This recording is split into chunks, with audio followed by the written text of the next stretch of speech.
నమస్తే అండి, అందరూ ఎలా ఉన్నారు? నేను చాలా బాగున్నాను. ఈరోజు బాల్కనీ 2x2 టైల్ ఫిట్టింగ్ ఏ విధంగా చేస్తారో నా స్టైల్లో నేను చూపిస్తానండి. వీడియోని చివరి వరకు చూడండి. దయచేసి సబ్స్క్రైబ్ చేసుకోవడం మాత్రం మర్చిపోకండి. మన ఛానల్కి సబ్స్క్రైబర్స్ చాలా తక్కువ మంది ఉన్నారు. కొంచెం సపోర్ట్ చేసి సబ్స్క్రైబ్ చేసుకోండి దయచేసి. ఈ ఫ్రంట్ బాల్కనీ మొత్తం అంతా కూడా లెవెల్ వేసుకుంటున్నానండి. లెవెల్ అంటే మీకు ఒక విషయం చెప్పాలి. ట్యూబ్ లెవెల్లో చాలామంది వాటర్ పడతారు. వాటర్ పట్టకండి. అంటే ఏరియాని బట్టి వాటర్ మారుతూ ఉంటుంది.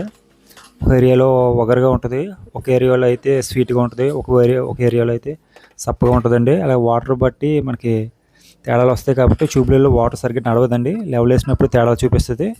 అందుకని దాంట్లో సర్పు వాటర్ కానీ, లేదంటే కృష్ణాయిల్ కానీ, లేదా డీజిల్ కానీ ఇలా ఒక్కొక్కరు ఒక విధంగా చేస్తుంటారు. ఆ విధంగా ఫిల్ చేసి పట్టుకోండి. లెవెల్ చూసుకోండి, ఖచ్చితంగా వస్తుంది. నేనైతే సర్పు వాటర్ పట్టి లెవెల్ చూస్తుంటాను. నాకు ఎటువంటి తేడా రాదండి, ఖచ్చితంగా లెవెల్ వస్తుంది. మొత్తం లెవెల్ అయితే అయిపోయిందండి. లెవెల్ వేసుకుని బద్దలాక్కుంటున్నాను. బద్ద కూడా ఆల్మోస్ట్ కంప్లీట్ అయిపోయింది. ఇప్పుడు ఫిట్టింగ్ మొదలు పెట్టానండి. మీకు ఆల్రెడీ చెప్పే ఉంటాను. ఈరోజు నేను ఒండ్రు ఫిట్టింగ్ కాబట్టి ఒండ్రు చక్కగా కలుపుకుని టైల్ ఫిట్టింగ్ చేసుకుంటానండి. ఒండ్రు ఎప్పుడు కూడా చక్కగానే ఉండాలి. పల్చని ఒండ్రు వాడకండి. చికెన్ ఒండ్రు వేయడం వల్ల ఫిట్టింగ్ బాగుంటుంది, గొల్ల సౌండ్లు రావండి. టైల్ ఫిక్సింగ్ కూడా ప్రాపర్గా చేసుకోండి. రబ్బర్ సుత్తులు వాడేవారు రబ్బర్ సుత్తులు వాడుకోవచ్చు. కొంతమంది ఐరన్ సుత్తులు వాడతారని పిడితో గుద్దుతారు.